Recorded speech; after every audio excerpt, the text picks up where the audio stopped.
sila ia o tūranga roka mai. E whunga ia whianga o pāroka me ikala ku,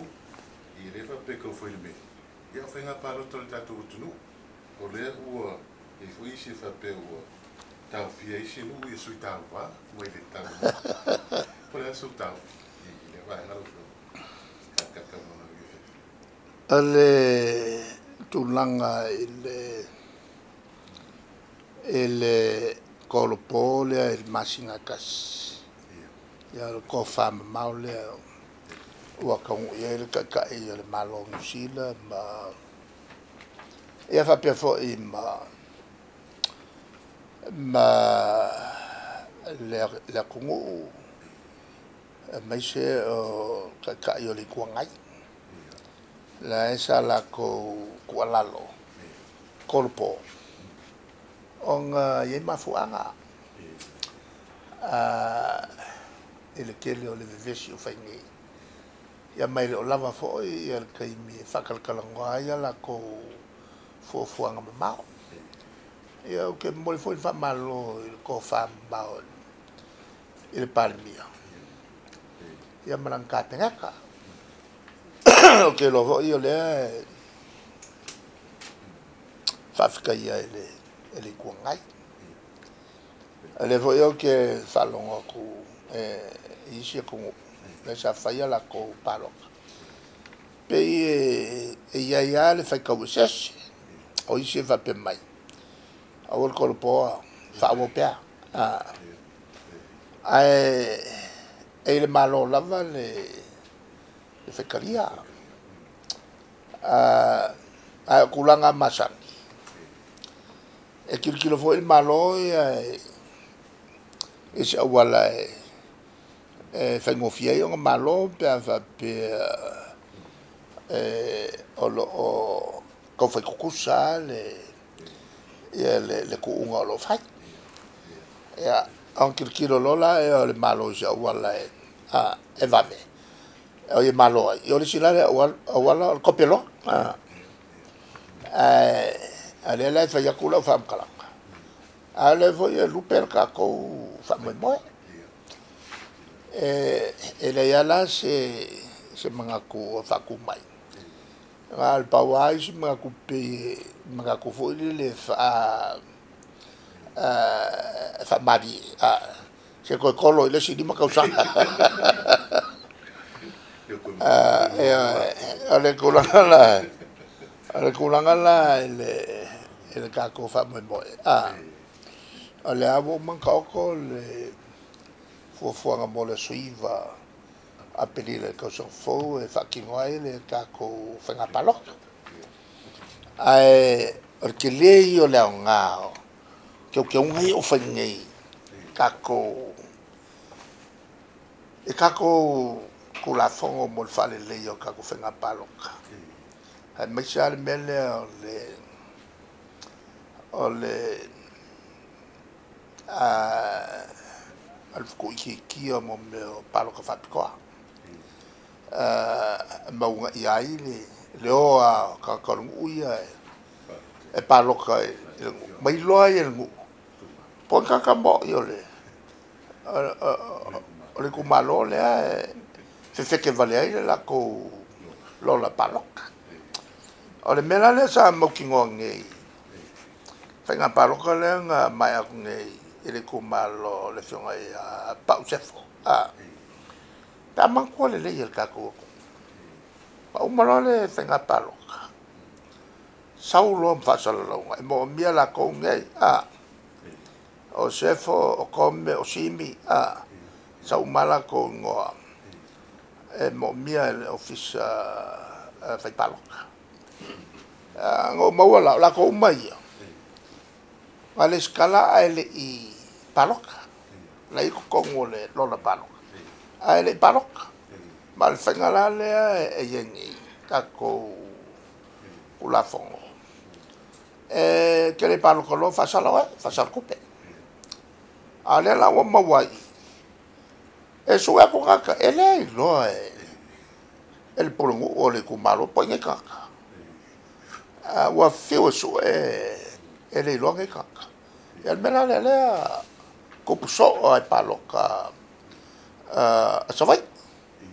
a vai pule me mai sa vai ole sau ole unga le kongo mo le fiafia le o kapungi lima sa lau malo ai le fai pule le ku malo le sa vai ai lo sa lau le ku lo ale fakal kali le ya le alo kale fapko ya olo le saso saulo oi le volpo ya saulo le fako e lo kungi e valu sa lau le malo ai ya le fai pule le e fai inga mai sa vai e ngal sa lau le e mo skasi fai pule o e skasi sui faku ala o nga ya si vai ngale so o sami le malo a ko lo kui fai inga o se me maka ke le me mai lo ai le fai ngo fiekele o nga fai nya mionga ele kalfenga o le avakuis ele kakau o nga palok o a kongo le lola al kulangalanga kau ke le ai le swinga yo kulafongo kuso le wa fa mai le lola paloka le fa ko a kula mai le lola paloka i le fenga paloka ni o le amo kwa sao akoko o le winga o ke unga ye fa ye fenga malor ni le chapipi o le umala le fenga paloka fai lor ko misusu e kirkilo kulanga nga sori kula fongo ai ia sui faku ia ma ko e va fe kapungilo e ala el kula fongo nga ia ngo kula mai o se me ule kalfela ia o le kula nga wa langa ma pule ka paloka wa kau kere i foi la malmera e sin mai ai ele si manko la ngu la samo sa sawai akasi lo fai pule o se kumalo o ya kasi lo ali fai la ku fai un ali fai pule makaia o le alu sebe ya nga fai lo le unga o sebe la ngo vo mangis fio le langa fai lo venga palo sau ngal ko kasia su ye kusai ole finga lole o li vai po ya anga fsili lole ai fa pe fe la ya la ya ka wo ya al kal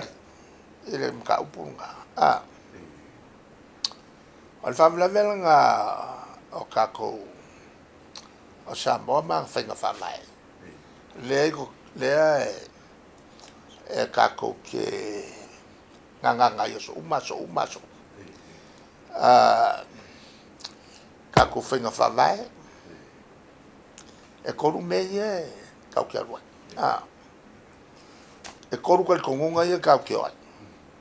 Al kal kongunga whapalangi mai whafo. Al kal kongunga whakel tiango. Makal kongunga fa lenga no ya lela e lu manga me a faila e kilo mai fafo ma fai kio i unga lo fai ele malo sambo ya oila kike le ole me ole po la waya ka le ya ka fa lango lava ele kulanga fa vai kele yo le fa nga solo ka kumalo o la o avo yo o fenga fa palangi o fenga fa Samoa ya ma kalkonga fa kalesia ya nga ko lola ya la ko ya le pule la ke palua fa kas me ya nga palu ala sawa lo le me le ya le nga e ka kio Ia al kalia kula nga ina nga maka o se maka upu whaingo fike ai mo kwale marma me koke